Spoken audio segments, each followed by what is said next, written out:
오늘은 마태복음 9장 9절에서 13절의 말씀을 가지고 제목 한번 보도록 하겠습니다. 시작! 마태를 부르신 예수님이란 제목으로 우리 하나님 말씀 함께 나누도록 하겠습니다. 여러분, 오늘은요, 예수님이 마태라는 사람을 부르시는 장면이 나온 본문입니다.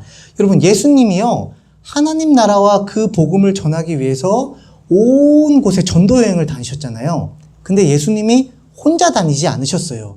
바로 12명의 제자를 부르시고 그들과 함께 전도 여행을 하시면서 사람들에게 하나님 나라와 그 복음을 전파하셨어요. 그런데 그 12명 가운데 한 명인 오늘 마태라는 사람을 부르시는 그 장면을 여러분들과 함께 나누도록 할 거예요. 자, 마태가 예수님 만나기 전에 직업이 있었어요. 그 직업이 뭐냐면 마태의 직업은 세리였어요. 세리. 예솔아, 세리가 뭘까? 세리하면 뭐가 딱 떠올라요? 체리. 또 주로 여러분들 먹는 거거든요. 여러분들 머릿속에 먹는 게 들어있어요. 목사님이 어렸을 때는 요술공주 세리라는 게 있었어. 만화 영화. 막 뿅뿅뿅 하면은 막 요술공주 막 변해가지고 막 악당 물리치고. 근데 그 세리가 아니라 이게 뭐냐면 여러분 세금이라고 알아요? 세금? 세금, 나라에 내는 세금 있죠? 그 세금을 징수하는 거예요. 이렇게까지만 얘기하면은 썩 괜찮은 직업이잖아. 요새 보면은 저기 뭐 우리 의정부 사니까 의정부 세무서 가면은 세무서장 이런 사람이에요. 얼마나 번듯한 직업이에요. 그런데 사람한테 손가락질을 받았어. 왜? 이스라엘이라는 이 나라는 어디의 식민지를 받고 있었어요?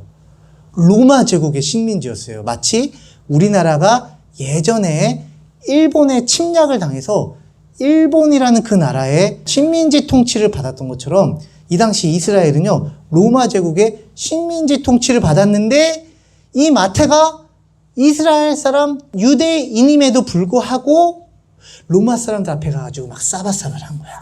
시키는 대로 다 하겠습니다.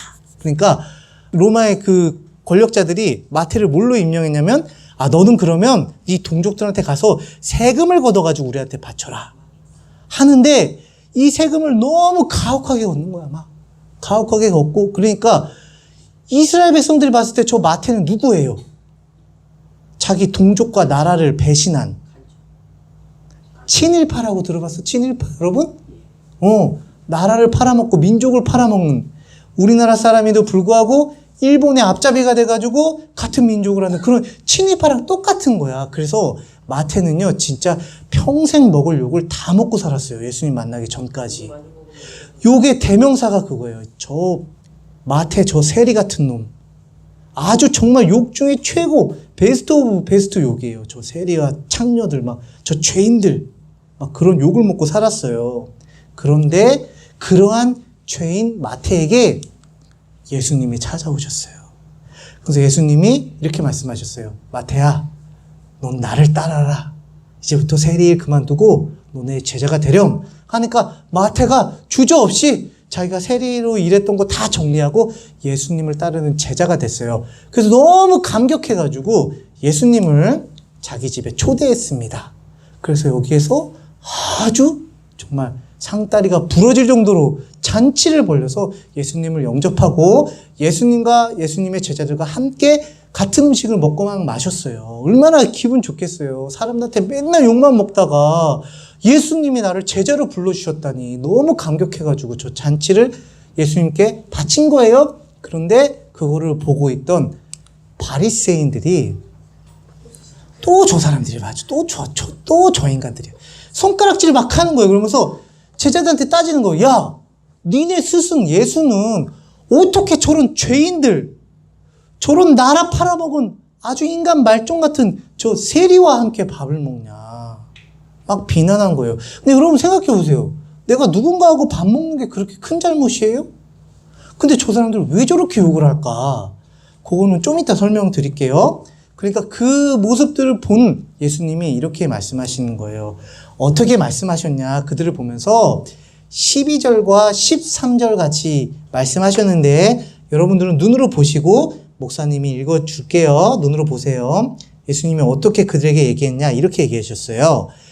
건강한 자에게는 의사가 쓸데없고 병든 자에게라 쓸데가 있느니라. 너희는 가서 내가 긍휼을 원하고 제사를 원하지 아니하노라 하신 뜻이 무엇인지 배우라. 잘 들으세요. 나는 의인을 부르러 온 것이 아니요 죄인을 부르러 왔노라 라고 말씀을 하셨어요. 이게 오늘 본문의 배경 내용이고요. 오늘 이 본문의 내용에 담긴 하나님의 귀한 세미한 음성을 우리 두 가지를 좀 들을 거예요. 자, 첫 번째 뭐냐면 바로 이 부분을 우리가 주목해 봐야 돼요. 마태가 예수님과 그 제자들을 초대해서 함께 식탁 교제, 잔치를 벌이는데 왜 아까 그 사람들이 이렇게 비난을 했을까? 왜냐면 당시 유대인들이 누군가를 자기 집에 초대해서 한 식탁에서 같은 음식을 나눠 먹는 거는 우리나라 사람들이 야 언제 한번 우리 만나서 밥 한번 먹자라는 인사치레 정도가 아닌 거야. 실제로 야 밥 한번 먹자 하고 먹진 않지만 진짜 초대해서 먹으면 뭐냐면 이거예요. 자, 여기 떡이 있어요. 근데 떡을 목사님이 예솔이를 초대했어. 우리 집에 떡을 딱 떼서 예솔아 이거 먹어 줬어. 그러면 예솔이하고 목사님하고 같은 떡을 찢어서 나눠 먹었지. 그럼 그 음식이 들어가면 우리 몸에서 뭐가 돼요? 피가 되고 살이 되죠. 영양분이 되죠. 그러면은 예솔이하고 나하고는 같은 음식을 먹고 같은 피와 살을 나눈 아주 진짜 최측근 중에 측근이고 너는 내 사람이야. 너랑 나랑은 정말 한 몸과 같은 아주 끈끈한 관계야.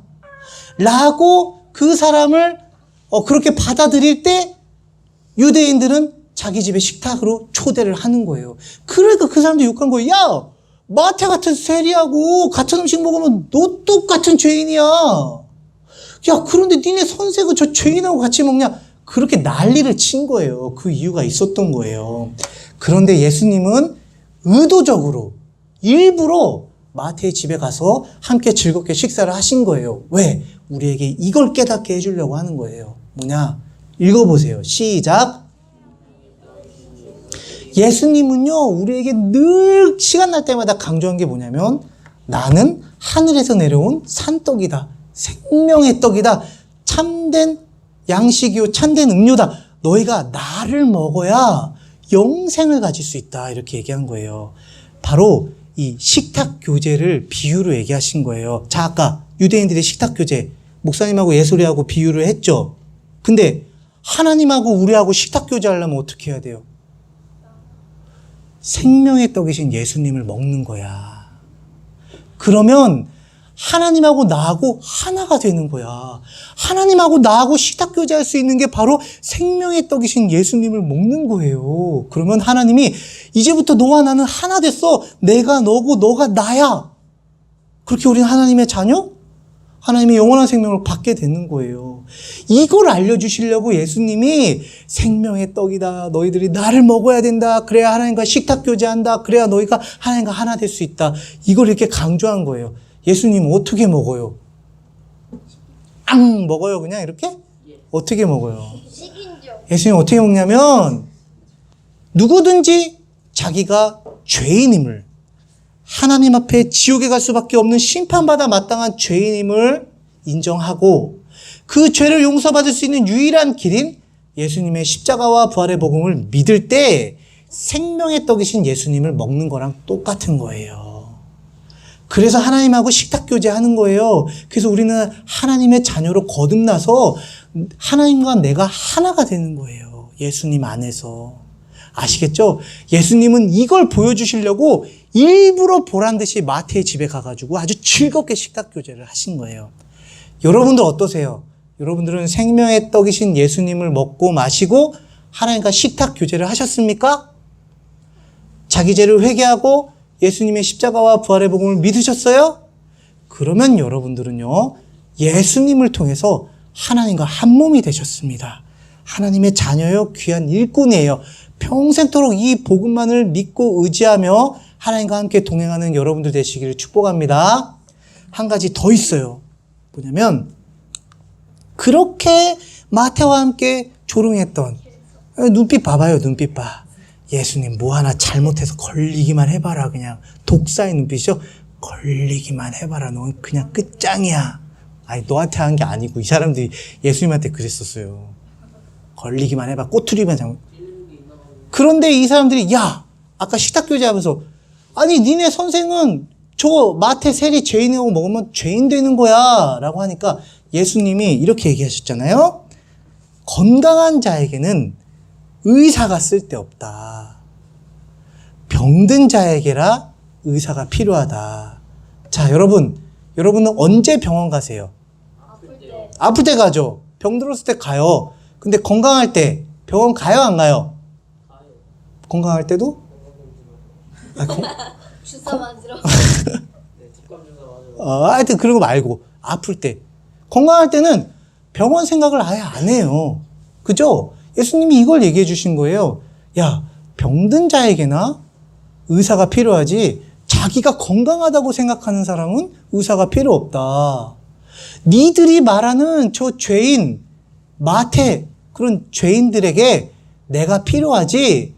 야, 저 사람들은 죄인이고 나는 건강하고 깨끗하고 저런 더러운 인간들하고 옷깃 다는 것도 안 되고 저런 인간들은 지옥 가야 마땅하고 나는 당당히 하나님 앞에 상 받아도 나는 그럴 자격이 있지 라고 생각하는 스스로 건강하다고 착각하는 사람들은 예수님이 필요 없다는 거예요. 예수님 안 찾는다는 거예요. 그러니까 마태 같은 아까 죄인들은 예수님을 기쁘게 영접해요. 왜? 나는 병든 죄인이란 거를 깨달았으니까. 그런데 이 사람들은 예수님이 필요가 없는 거야. 왜? 나는 병 안 들었으니까. 내가 왜 필요했어? 내가 왜 죄인인데 나같이 깨끗하고 거룩한 사람이 어딨어? 예수님 십자가 죄인들 위해서 나랑 상관없어. 왜? 내가 무슨 죄가 있어? 지금까지 내가 얼마나 잘 살았는데. 그런 사람들은 예수님 안 찾는 거예요. 그러면서 예수님이 이렇게 말씀하신 거죠. 읽어보겠습니다. 시작.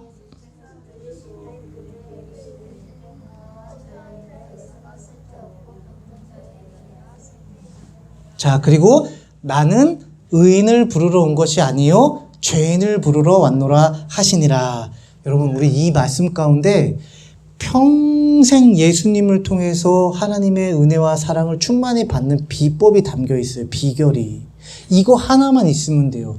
공부 잘한다고 돈 많이 번다고 잘생겼고 예쁘게 생기고 능력 있고 인싸다 뭐 이런 것들 다 필요 없어요. 은혜 받는 데는 그런 거 절대 필요 없고 이거 하나.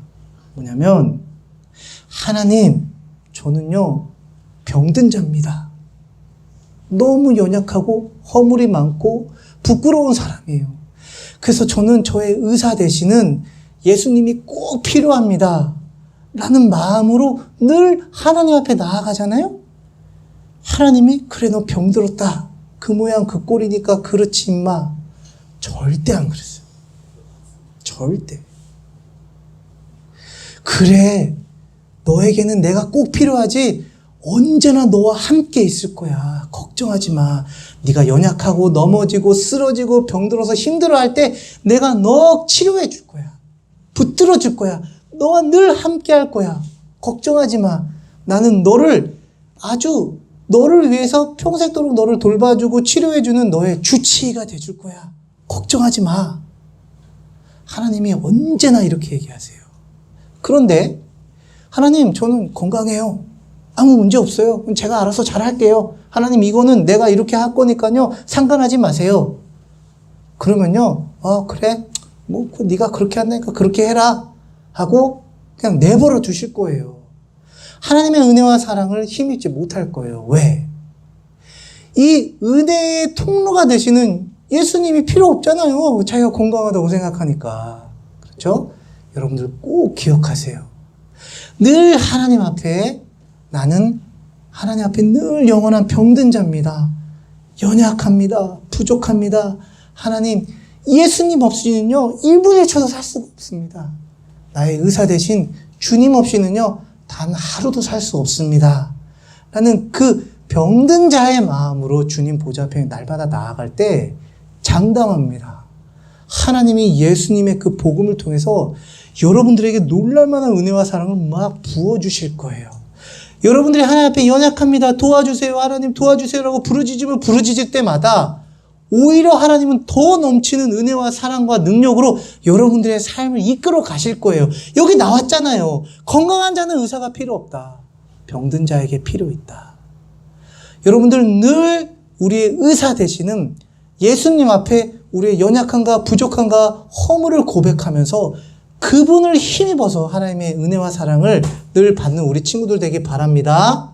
절대로 저 바리새인들처럼 다른 사람들 멸시하고 저 사람들을 무시하고 나는 하나님 앞에 아무런 약점도 허물도 없고 나는 건강한 사람이다. 이렇게 교만하게 나가면은 은혜는 택도 없어요. 국물도 없어요, 여러분. 하나님의 은혜는 바라지도 말아야 돼요. 하나님께서는요, 교만한 자를 물리치시고요, 겸손한 자에게 은혜를 베푸십니다. 그 겸손이 뭐냐면, 하나님, 저는 병들었어요. 연약해요. 허물 많아요. 예수님 없이는 살 수가 없어요. 하나님 도와주세요. 라고 간절히 부르짖고 그 겸손한 마음으로 나아가는 게 그게 하나님이 원하시는 겸손의 열매예요. 우리 친구들 이런 겸손의 열매를 평생 맺기만 하면요, 여러분들의 인생 걱정할 필요가 없어요.